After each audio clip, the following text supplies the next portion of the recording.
What if the reason you feel stuck is not because you lack motivation, but because you think too much, not casually thinking, not planning, but overthinking, to the point where action becomes impossible? There's a name for this: analysis paralysis. And it's one of the most silent productivity killers in modern life. Because from the outside, it doesn't look like a problem. It looks like intelligence. It looks like caution. It looks like responsibility. But underneath, it's something very different.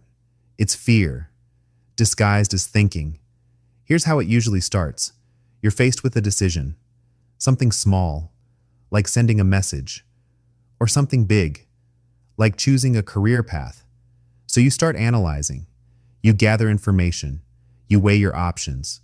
You think through outcomes, all reasonable things, at first. But then something shifts. You don't feel closer to a decision. You feel further away. Because now, every option has risks. Every path has uncertainty. And every choice feels like it could be wrong. So you keep thinking, I just need more clarity. Just a little more certainty. One more piece of information. But clarity never comes, and certainty never arrives. So you stay where you are, stuck. This is analysis paralysis. And here's the uncomfortable truth. The problem is not that you don't know enough. It's that you're trying to eliminate uncertainty in a world where uncertainty is unavoidable. Your brain is designed to protect you, to predict outcomes, to avoid mistakes. But when that system becomes overactive, it stops helping and starts trapping you. Because now, every decision feels like a threat. What if I fail?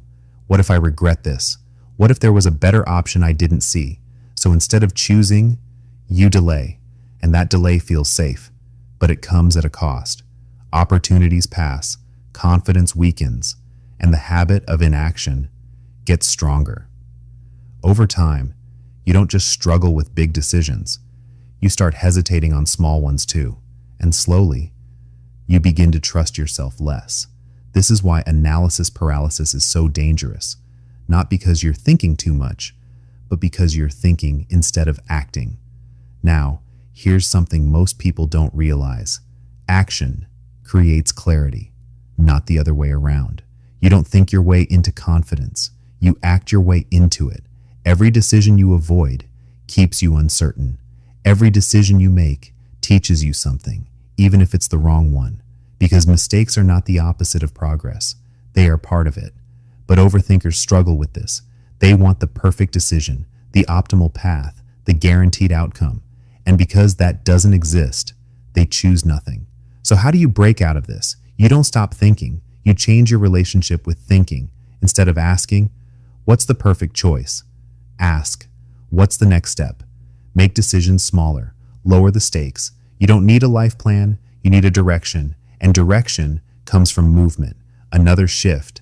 Accept that wrong decisions are inevitable, not possible, inevitable. And that's not a flaw. That is the process. Because every wrong decision gives you data, feedback, experience, things you cannot think your way into. And finally, set limits on your thinking. Give yourself a deadline. I will decide in 10 minutes. I will choose by tonight. Because without limits, thinking never ends, but decisions require constraints.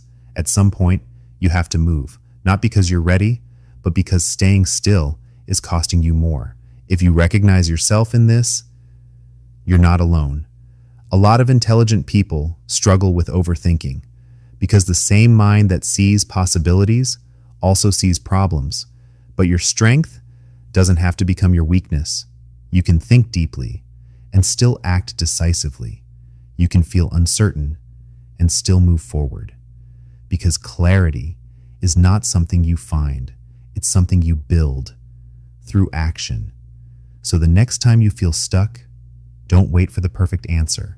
Take the next step, even if it's small, even if it's imperfect. Because progress doesn't come from thinking more. It comes from starting.